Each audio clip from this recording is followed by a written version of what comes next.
Okay, so discovery and community, those are two things that I think are missing from iTunes, and I really hope that they come along more in the ecosystem there. I'm very grateful to Mr. Jobs and Apple for iTunes. I think iTunes and the iPod itself have changed my life. As soon as the iPod came along and I could put all that music on a portable device, I was able to go out, start running, and lose a lot of weight. But to call iTunes visionary now is a little bit difficult for me to swallow. And I saw Greg Sandoval's piece on Friday and really got my wheels turning because I just started thinking about all the time I spend online in communities and using different tools to discover music, and how so much of that's not on iTunes.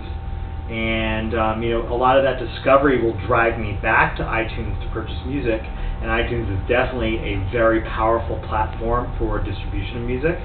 But what I'm buying from iTunes is flat files. It's not much of an experience right now. I don't know what their plans are for discovery and community.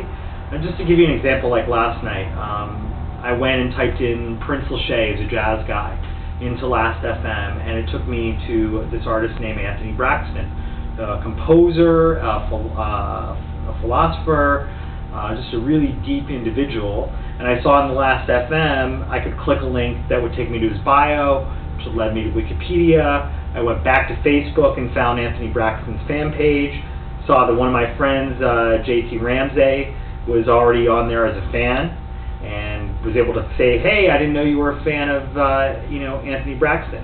So all this is going on outside of iTunes, and I really hope that iTunes, because I do use the ecosystem, becomes more visionary and innovative when it comes to discovery and community. I went to a P-Funk community, the band P-Funk, called One Nation Boardroom, and started clicking the links and found videos to check out. Some were on YouTube, some were other on platforms. Again, I'm way outside of the iTunes ecosystem, and I'd really love to see more of that come back in, because iTunes to me was really the first place that I did start buying music and really getting into that experience. Now, I was reading this book, I Want to Take You Higher, last night. It's a San Francisco kind of tome about the music scene and Sly Stone.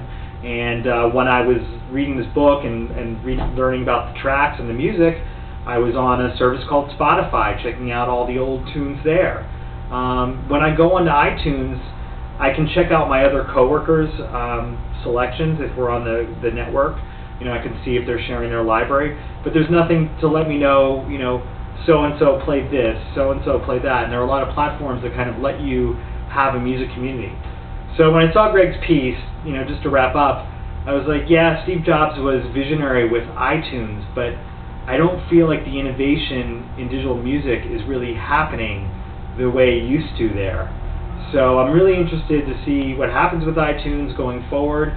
If it opens up to more discovery and more community involvement, we'll see. It'd be really interesting to watch. But that article just kind of got my eyes rolling like, geez, sure, Steve Jobs was innovative by creating this platform for music distribution, but what has it evolved into? And I'm not sure much more. And he may have a purpose there. I mean, there may be a purpose for Apple to just stay as a simple commerce experience. They may not want to muddy that or confuse consumers, but to me, with all those eyeballs there, would be a great place for editorial, for community, for more ways to discover music, and I would assume that would benefit them in the long run and the labels, because there'd be more commerce going on as a result of that. Usually what happens is I discover music off of iTunes, come back to iTunes, buy it there, and it's a very disjointed experience.